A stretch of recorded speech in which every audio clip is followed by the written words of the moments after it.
May warrant of arrest na umano mula sa International Criminal Court si Senador Bato de la Rosa ayon kay Ombudsman Jesus Crispin Remulla. Pero ang ICC may paglilinaw sa impormasyon na bineberipika rin ng Justice Department. Nakatutok si JP Soriano.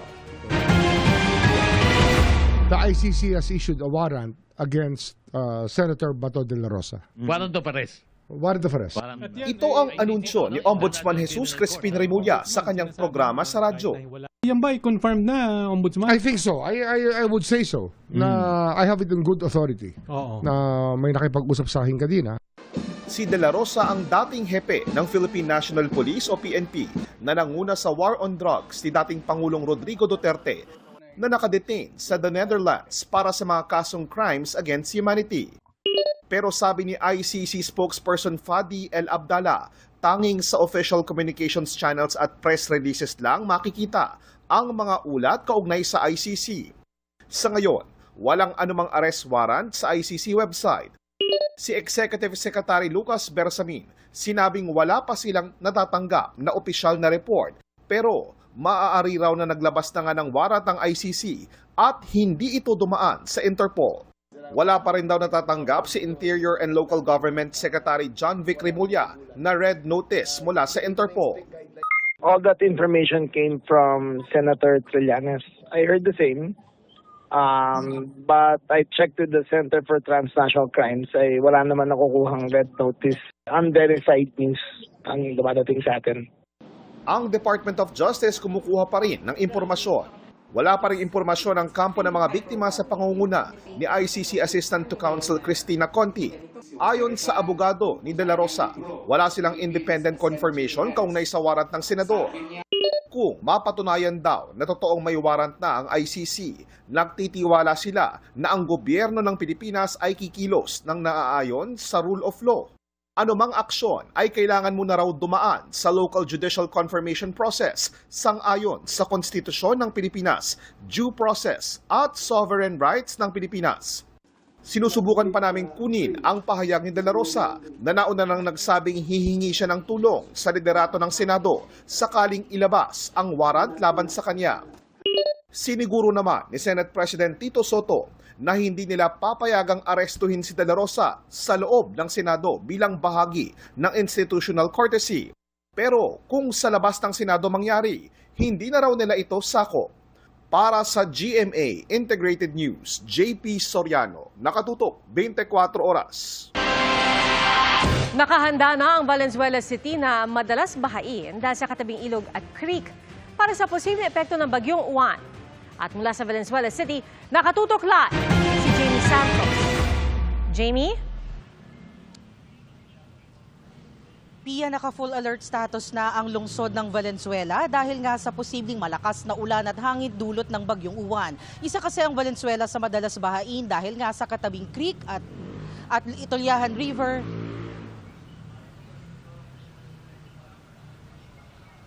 Evacuation centers sa Valenzuela City at maaari itong buksan anumang oras para sa preemptive evacuation.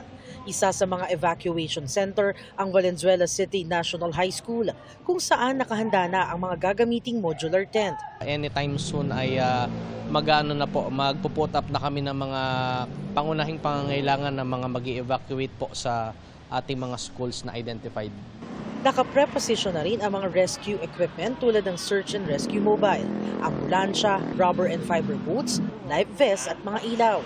Pati waterproof drones at remote-controlled rescue boat na kayang maghatid ng lifeline o flotation device kahit walang sakay na rescuer. What we have experienced last time, yung Karina, talagang marami pong nanghingi ng tulong. Kaya po hindi dapat tumigil ang DRRMO sa pagdagdag ng mga kagamitan, ganun din ang pagsagawa ng mga training sa community, and ganun din ang pagdagdag ng mga skills training para sa mga tao na nagre-rescue sa mga nangangailangan. Ang Department of Health inactivate na ang National Public Health Emergency Operations Center o PHEOC na magsisilbing pangunahing command center para sa pagresponde mula nasyonal hanggang lokal na pamahalaan. Pia, dito sa Valenzuela City, bukod nga sa kanilang search and mobile rescue equipment, nakaredy na rin ang kanilang mga mobile kitchen. Naikarga na rito yung mga bigas at food packs na may papamahagi sa maaapekto na hang bagyo. Suspendido na rin ang klase sa pampubliko at private schools dito nga sa lungsod. At live mula rito sa Valenzuela City, balik sa iyo, Pia. Maraming salamat, Jamie Santos. Mga kapuso, tumutok po tayo at alamin ang latest sa Bagyong Uwan mula kay Amor La Rosa ng GMA Integrated News Weather Center. Amor. Salamat, Ivan. Mga kapuso, lalo pang nadadagdagan na tumataas ang wind signals habang patuloy ang paglakas at paglapit ng Bagyong Uwan. Huling namataan ang Bagyong Uwan sa laing 575 kilometers sa silangan po yan ng Katarman, Northern Samar. At ito po, no, nakataas naman ngayon, ito po mga signals at unahin muna natin itong lokasyon. Again, yan po ay nasa 575 kilometers silangan ng Katarman, Northern Samar. Tagay lakas ng hangin nga abot sa 150 kilometers per hour at yung bugso naman nasa 185 kilometers per hour. Kumikilos po yan pa west-northwest sa bilis na 30 kilometers per hour. Ayon po sa pag-asa, posible pa rin itong maging super typhoon maaring ngayong gabi o bukas, kaya patuloy po kayong tumutok. Ngayon nakataas po ang signal number 3 dyan po sa Catanduanes, eastern portion ng Camarines Sur, eastern portion ng Albay, ganoon din sa northeastern portion ng Sorsogon at northeastern portion ng Northern Samar. Nakataas naman ang signal number 2 sa eastern portion ng mainland Cagayan, Isabela, Quirino, Nueva Vizcaya, Aurora, Nueva Ecija, Bulacan, Metro Manila, Rizal, Laguna at pati na rin sa Quezon. Kasama rin po dito ang probinsya ng Marinduque, Camarines Norte, natitirang bahagi ng Camarines Sur, natitirang bahagi ng Albay at ng Sorsogon at pati na rin ang Burias at Ticao Islands. Kasama rin po dito ang natitirang bahagi ng Northern Samar, Northern at Central portions ng Samar at ganoon din ang Northern at Central portions ng Eastern Samar. Ito naman, nakataas po ang signal number 1 sa Batanes sa titirang bahagi ng Cagayan kasama ang Babuyan Islands, Apayao, Abra, Kalinga, Mountain Province, Ifugao, Benguet, Ilocos Norte, Ilocos Sur at pati na rin sa La Union. Nasa ilalim rin ng signal number 1 ang Pangasinan, Tarlac, Pampanga, Zambales, Bataan, Cavite, Batangas sa titirang bahagi po ng Masbate, Romblon, Oriental Mindoro, Occidental Mindoro, Calamian Islands at pati na rin ang Puyo Islands. Kasama rin po dito ang Dinagat Islands, ganoon din po ito pong natitirang bahagi ng Samar, natitirang bahagi ng Eastern Samar, Biliran, Leyte, Southern Leyte, Bohol, Northern at Central portions ng Cebu, Bantayan at Camotes Islands at ganoon din ang Northern and Central portions ng Negros Occidental. At inaasahan po natin, kasama rin sa mga nasa ilalim niyan, ito pong bahagi ng Northern portion ng Negros Oriental, Guimaras, Iloilo, Capiz, Aklan, Antique at yung po tulad po na nabanggit ko kanina, Dinagat Islands, Surigao del Norte, Northern portion ng Agusan del Norte at pati na rin ang northern portion ng Surigao del Sur. At mga kapuso, posible pa po na madagdagan yung mga nasa ilalim ng wind signals at pwede pa pong umabot ang babala hanggang sa wind signal number 4 at signal number 5. Base po dito sa latest track po ng pag-asa, bukas ng umaga ay maaring dumaan malapit o dumikit itong Bagyong Uwan dito sa bahagi po ng Catanduanes. May chance rin na dito po mismo unang tumama o maglandfall ang bagyo kapag lalo pang bumaba yung track o yung paggalaw po nito. Saka nito tutumbukin naman itong bahagi ng Aurora o Isabela area bukas ng gabi o Lunes ng madaling araw kung saan po ito posibleng magkaroon din ng landfall. Pagkatapos po yan ay tatawid naman po nito ang mga kabundukan dito sa Northern Luzon. Bukas linggo mga kapuso hanggang sa Lunes ang pinakakritikal na mga araw dahil ito po yung mas malapit na ang bagyo, magkakaroon po ng landfall at tatawid pa yan sa lupa.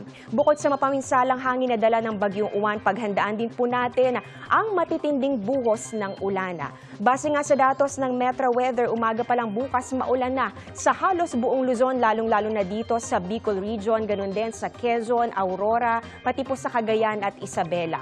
Pagsapit ng hapon hanggang gabi, mas magiging malawakan po yung mga pag-ulan. Matitindi at walang tigil ang buhos ng ulan. Dito po yan sa Bicol Region, ganun din sa Northern and Central Luzon, Calabarzon, at pati na rin sa malaking bahagi po ng Mimaropa. Nagbabala na rin ang pag-asa sa lagpas 200 mm ng ulan sa loob lang ng 24 oras, kaya napakalaki po ng banta ng baha o landslide. Dito naman sa Metro Manila, halos buong araw po ng mga pag-ulan din ang mararanasan, pero mas lalakas at lalawak po yung mga pag-ulan pagsapit yan ng hapon hapon at sa gabi.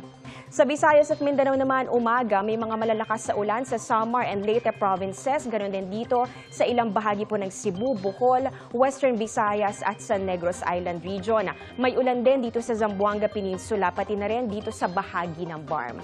Halos ganito rin po sa hapon at may mga malalakas sa mga pag-ulan din sa ilang lugar, kaya doble ingat. At mga kapuso, nananatili rin po ang banta ng storm surge na posible pong umabot ng hanggang 10 o 10 talampakan, lalong-lalo na po sa mga dadaanan ng Bagyong Uwan. Kaya patuloy po kayong tumutok sa ating updates. Yan ang latest sa ating panahon. Ako po si Amor La Rosa para sa GMA Integrated News Weather Center. Maasahan anuman ang panahon.